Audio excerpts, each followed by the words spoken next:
Halo semuanya, kembali lagi di Pokokba Channel ya.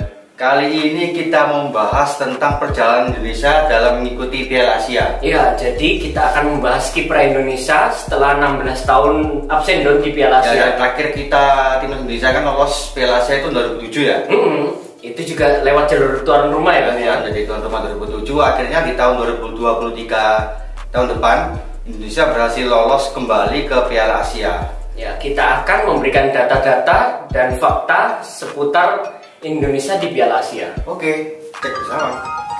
Pada tahun 96, Indonesia berhasil mencatatkan sejarah karena untuk pertama kalinya timnas Indonesia berhasil lolos ke Piala Asia. Di mana pada babak kualifikasi Indonesia berhasil mengandaskan perlawanan dari Malaysia dan juga India. Pada pertandingan pertama, setelah berhasil menahan imbang Malaysia 0-0, di pertandingan kedua, Indonesia berhasil mengalahkan India dengan skor 7-1 sehingga Indonesia menjadi juara grup dan lolos ke final stage Piala Asia tahun 96 yang diadakan di Uni Emirat Arab. Indonesia tergabung di grup A pada Piala Asia tahun 96 ya, bersama dengan Kuwait, Korsel, dan juga tuan rumah Uni Emirat Arab.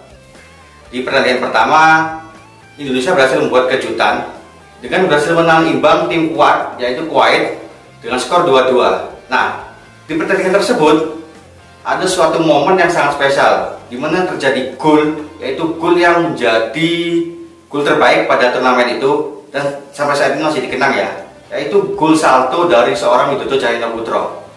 Itu sangat luar biasa banget ya teman-teman ya, sangat legenda sekali golnya. Sedangkan gol 2 dicetak oleh Roni Wabia dan berhasil menahan imbang Kuwait dengan skor 2-2. Di pertandingan kedua, sayangnya Indonesia harus mengakui kekuatan Korea Selatan setelah dikalahkan dengan skor 4-2. Tapi yang menarik pada pertandingan tersebut, pelatih Indonesia saat ini yaitu Opa Sintayong itu ikut bermain membela Korsel pada tahun itu ya, pada pertandingan tersebut. Kalau memang jodoh memang nggak kemana ya teman-teman ya. Terus di pertandingan terakhir, Indonesia harus mengakui keunggulan tuan rumah yaitu Uni Emirat Arab dengan skor 2-0. Dan di tahun 2000, untuk kedua kalinya Indonesia lolos ke Piala Asia yang diadakan di Lebanon. Pada babak kualifikasi, Indonesia berhasil mengalahkan Kamboja dan Hongkong ya, yang dimana pada saat itu levelnya bisa dikatakan di atas kertas di bawah Indonesia ya. Lalu di final stage Piala Asia tahun 2000 sendiri, Indonesia tergabung lagi-lagi bersama Kuwait dan juga Korsel ya. Kayaknya dua negara ini tuh memiliki hal romantis yang tersendiri ya dengan Indonesia. Dan satu slot lagi diisi oleh Cina. Di pertandingan pertama, seperti deja vu ya terjadi seperti di edisi sebelumnya tahun 96, Indonesia kembali bertemu dengan Kuwait dan berhasil menahan imbang Kuwait. Cuma bedanya di tahun 2000 ini Indonesia bermain dengan skor 0-0. Jadi pertandingan kedua, sayangnya Indonesia harus mengakui superioritas dari Cina ya setelah dikalahkan dengan skor 4-0. Dan di pertandingan ketiga, Indonesia kembali harus mengakui kehebatan dari Korea Selatan setelah dikandaskan dengan skor 3-0. Oke, kita berlanjut di 2004 teman-teman ya, di Piala Asia di 2004 di Cina.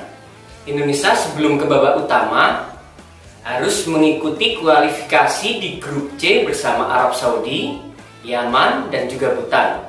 Indonesia menempati posisi runner-up di bawah Arab Saudi dan berhasil melenggang ke Piala Asia 2004 di Cina. Di Cina, Indonesia tergabung di grup A bersama tuan rumah Cina, Qatar, dan juga Bahrain. Di pertandingan pertama, Indonesia berhasil melakukan kejutan dengan mengalahkan Qatar 2-1 lewat gol dari Budi dan juga Ponari Astaman yang itu salah satu menjadi gol terbaik di Piala Asia dari jarak jauh teman-teman ya. Sementara di pertandingan kedua, sayang sekali Indonesia harus bertekuk lutut oleh tuan rumah Cina dengan skor 5-0. Sebenarnya itu belum menutup kemungkinan Indonesia untuk lolos, tetapi di pertandingan ketiga lagi-lagi Indonesia harus takluk oleh Bahrain 3-1 dan hanya Eli Eboy yang berhasil menyerangkan 1 gol. Oke, kita berlanjut di tahun 2007 atau adalah seri terakhir Indonesia lolos ke Piala Asia lewat jalur tuan rumah. Indonesia bersama 3 negara lain, Thailand, Malaysia, dan Vietnam menjadi tuan rumah bersama. Ini adalah pertama kalinya 4 negara menjadi tuan rumah di Piala Asia. Indonesia tergabung di grup D bersama Bahrain, Arab Saudi, dan Korea Selatan. Di pertandingan pertama, Indonesia menghadapi Bahrain. Indonesia membuat kejutan, teman-teman, dengan mengungguli Bahrain 2-1 lewat gol dari lagi-lagi Budi dan juga Bambang Pamungkas. Sementara Bahrain hanya bisa membalas 1 gol. Di pertandingan kedua, Indonesia mempunyai peluang yang sangat besar untuk lolos atau membuat sejarah melenggang ke babak selanjutnya. Tetapi Indonesia harus takluk kepada Arab Saudi 2-1 dan hanya berhasil menyerahkan gol lewat Elik Eboy. Di pertandingan terakhir, Indonesia sebenarnya masih bisa lolos, tetapi lagi-lagi harus kalah terhadap Korea Selatan 1-0. Ini sekaligus memupus harapan Indonesia untuk melaju lebih jauh lagi, teman-teman. Dan ini menjadi terakhir kalinya Indonesia lolos ke Piala Asia sebelum di tahun 2023 kembali. Kita akan membahasnya. Nah, untuk Piala Asia tahun 2023 besok ini bisa dikatakan perjalanan Indonesia itu kan lumayan panjang ya, Nar, ya? Iya, jadi semua stage dilewati Indonesia dulu. Mulai dari playoff gitu ya? Iya, jadi mulai playoff Indonesia diundi bertemu dengan China Taipei. China Taipei ya? Iya, itu bermain di Thailand, Indonesia bermain 2 kali ya. Itu home away harusnya dong. Tapi diselenggarakan di Thailand dong. Indonesia unggul 2-1 dan 3-0 dong. Terus habis playoff Indonesia akhirnya lolos ke kualifikasi ya. Baru lolos ke kualifikasi dulu. Jadi ada stage lagi itu. Ada stage lagi yang diselenggarakan kemarin dulu ya, yang disiaran di TV kemarin, yang diadakan di Kuwait, di Timur Tengah. Dan siapa yang nyangka juga ya Indonesia biasa. Iya, jadi di semua perkiraan itu Yordania dan Kuwait yang lolos. Nah, biasanya kan Indonesia kan memang di Piala Asia di kualifikasi ini kan tidak diunggulkan ya. Iya. Karena memang apalagi bertemu tim Timur Tengah kan susah. Apalagi Jordania sendiri, Kuwait sendiri kan pertandingan diadain di Kuwait, terus Jordania tim besar juga. Memang Indonesia kan istilahnya kan ya dikatakan bisa mungkin ya peringkat 3 ya, kan masih kan memang kan. Cuma siapa nyangka ya. Iya, akhirnya Indonesia memberi kejutan dengan menang melawan Kuwait 2-1 itu dong. Iya. Dan melawan Jordania itu sebenarnya Indonesia juga memberikan perlawanan. Ya, masih sempat memberikan perlawanan, sempat ya ada beberapa peluang lah sebenarnya. Indonesia harus takluk 2-1 melawan Jordania dong. Itu sebenarnya peluang menipis dong, karena yang diambil peringkat 2 terbaik itu hanya 5 tim dong. Hanya 5 tim ya. Dan sebenarnya nilai 6 itu paling aman, tapi harus dihitung selisih gol juga. Kalau kasus Indonesia ini kan selain selisih gol yang dihitung juga head-to-head juga ya. Terus melihat di grup lain dong. Di grup lain kita mengharapkan Filipina tidak menang melawan Palestina dong. Nah, itu yang pasti itu kan. Dan juga kita harus menang besar melawan Nepal dan Kuwait harus kita kalah. juga bergantung ke Kuwait ya. Iya.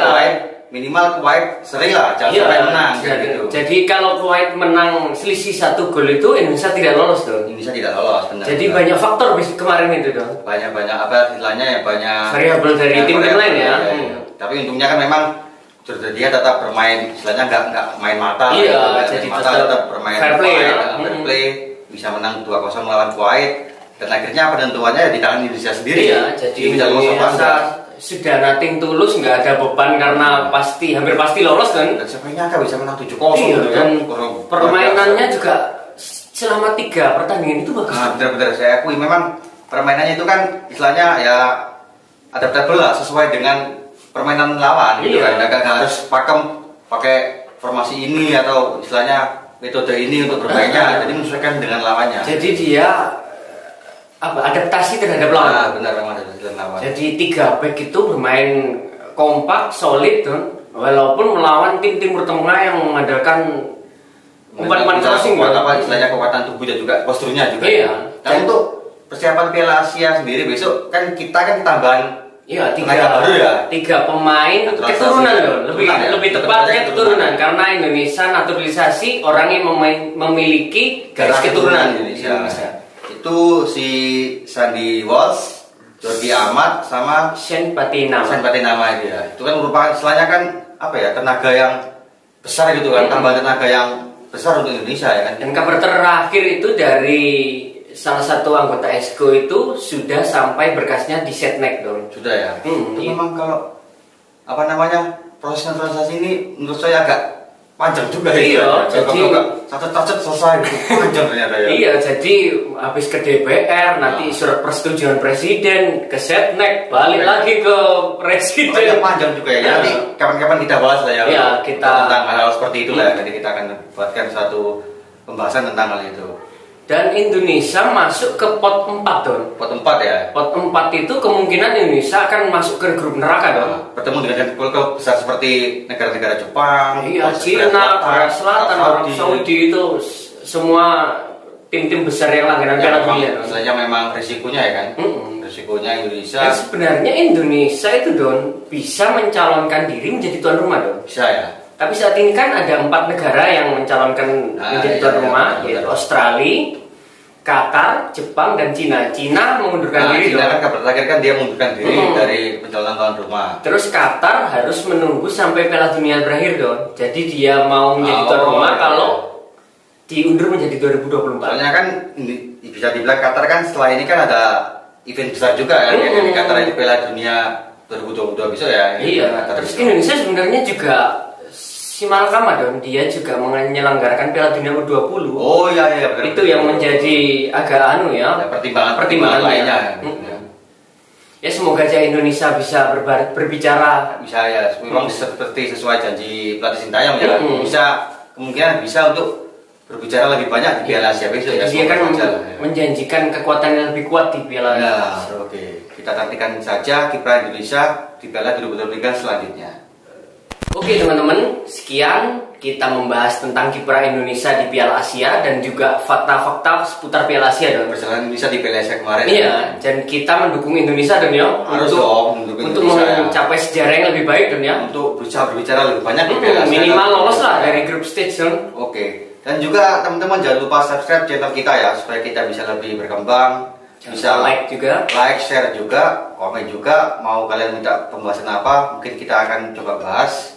Dan ciao.